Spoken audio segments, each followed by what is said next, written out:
दूसरा व्लॉग है। आज मैं आपको बता रहा हूँ कि सिस्टम्स कैसे अपने बिजनेस में डालते हैं। बगैर सिस्टम के आपका बिजनेस आपके बगैर नहीं चल सकता। जब आप उसमें सिस्टम डाल देते हैं तो आप जो मर्जी करें, पीछे बिजनेस चलता रहेगा। आपको मिसाल देता हूँ, यहाँ पे पाकिस्तान में KFC उतनी तगड़ी मिलती है जो आपको यूके में मिलती है, और बाबा कब का मर चुका है, और रे क्रॉक 38 साल पहले मर चुका है। मैकडॉनल्ड्स उसका यहाँ उतना ही बेहतरीन मिलता है जितना उसके दौर में मिलता था, क्योंकि उसने सिस्टम्स खड़े कर दिए। अब हजारों नए उनके मरने के बाद ब्रांचेस खुलते जाते हैं KFC के, और दूसरा तीसरा, एंड ये होता है सिस्टम खड़ा करना। ठीक है, यहाँ का लूला लंगड़ा पाकिस्तानी उतना ही तगड़ा बना देता है ये थर्ड वर्ल्ड कंट्री का जितना फर्स्ट वर्ल्ड कंट्री का बच्चा बनाता है ना। तो वो कैसे पॉसिबल है जब सिस्टम्स हों। तो मेरी 3 प्रॉब्लम्स हैं। कॉल सेंटर, इन्होंने कॉल सेंटर हायर कर लिया बगैर तगड़े इंटरव्यू किए हुए, बगैर देखे हुए कि उनकी जुबान कैसी है, उनका एक्सपीरियंस कैसा है, एंड अपना इनको बगैर ट्रेनिंग दिए हुए। तो वो मुझे किस तरह संभालना है। तो दूसरा जी, अपना टीचर हजरात हमारे, और जी तगड़े टीचर तो मैं ले आऊँगा, लेकिन टीचर तगड़े जो होते हैं, मैंने आपको कहा जिस तरह हमारे यहाँ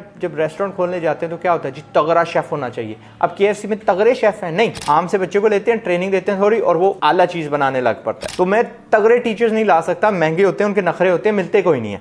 एंड लास्टली था एक सिस्टम दरमियान में लगाना, ट्रेनर्स। कॉल सेंटर को मैंने दूसरे ऑफिस से उठाया, यहाँ अपने ऑफिस में बिठा दिया, लड़कियों को उधर बिठाया, लड़कियों को इधर बिठा दिया, और सर के ऊपर एक ट्रेनर बिठा दिया। और ट्रेनर हज़रात ने क्या किया, इनसे पूछा आपके टॉप 40 क्वेश्चंस क्या हैं जो आपको कॉमनली पूछे जाते हैं, उनको लिखा, फिर मुझसे वो जवाब रिसीव किए कि ये आपने बोलना है, ये इसका जवाब होता है, और फिर इनको समझाया, ना कि रट्टा करवाया।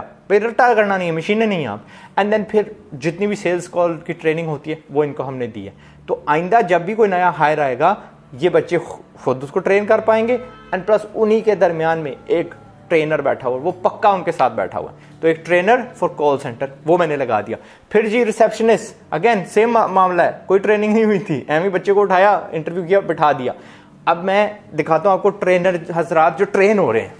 ये बंदा सुफियान पूरे पाकिस्तान में एक एक ब्रांच पे जाके एक एक बच्चे को ट्रेन करेगा। ठीक है, इसका एक्सपीरियंस क्या है, ये फ्रीलांसर रह चुका है, ये कस्टमर सर्विस कर चुका है, ये अपना फूड स्टॉल पॉइंट रन कर चुका है, और देख लो तमीजदार है। So he got all the pre qualifications, customer service, बंदों से बात किस तरह करनी है, एक्सेट्रा। अब जनाब की ये हमने मैनुअल रखा है। कितना लंबा होगा ये, बड़ा होगा, ये 3-4 का होगा। ठीक है, सफ़ों का। You have to write everything down, हर चीज़ लिखनी पड़ती है।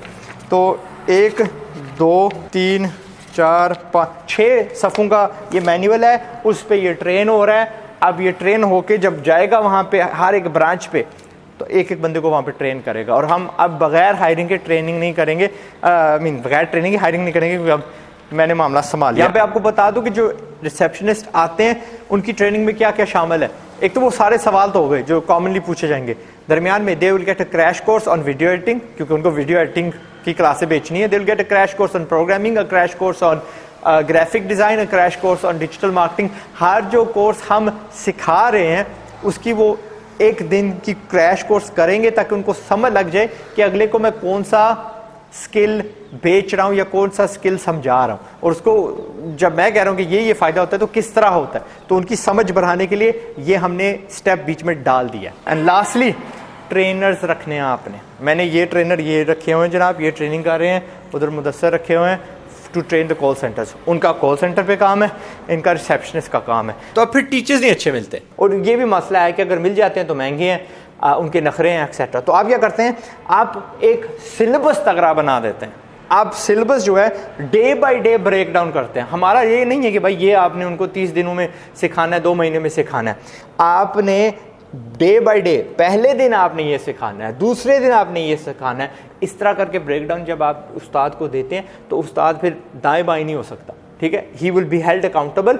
और हम फिर दरमियाने लेवल का जो टीचर है वो हायर करके, जो बहुत आसानी से मिल जाता है, माकूल कॉस्ट पे मिल जाता है, उससे then we can teach the best syllabus to the बच्चे, ताकि वो भी बेस्ट बन सके इंशाल्लाह। और इसमें क्या होता है कि 1-2 बार ये जब उस्ताद इस सिलेबस में से खुद भी गुजरते हैं, क्योंकि पहले उनकी ट्रेनिंग होती है, आते साथ उनको बैच नहीं हम दे देते। पहले हर क्लास में, ये दूसरा मैंने सिलसिला जो किया, एक क्लास में 2 टीचर होंगे।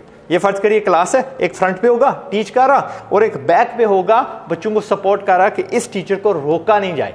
ये बच्चा ये जो पीछे है ना बैक बेंचर्स, ये उसको रोक ना रहे हूँ, वो स्लो ना कर रहे हूँ, सर इसका क्या जवाब है, ये कैसे करते हैं। कुछ गलती से आ जाते हैं भाई, जिनको कंप्यूटर चलाना भी नहीं आता। तो जो पीछे वाला होता है ना, वो इन बच्चों को चलाते रखते तक अगले वाला रुके ना, उसमें रुकावट ना आए, लेसन जो है वो अच्छी तरह टीच हो जाए और बच्चों की मैक्सिमम एजुकेशन हो।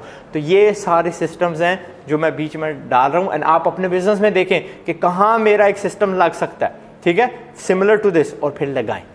I'll meet you in the next episode इंशाल्लाह। मैं आपको टीच करता हूँ कि $multi-million एजुकेशन सिस्टम कैसे खड़ा किया जाता है, बिजनेस कैसे खड़ा किया जाता है।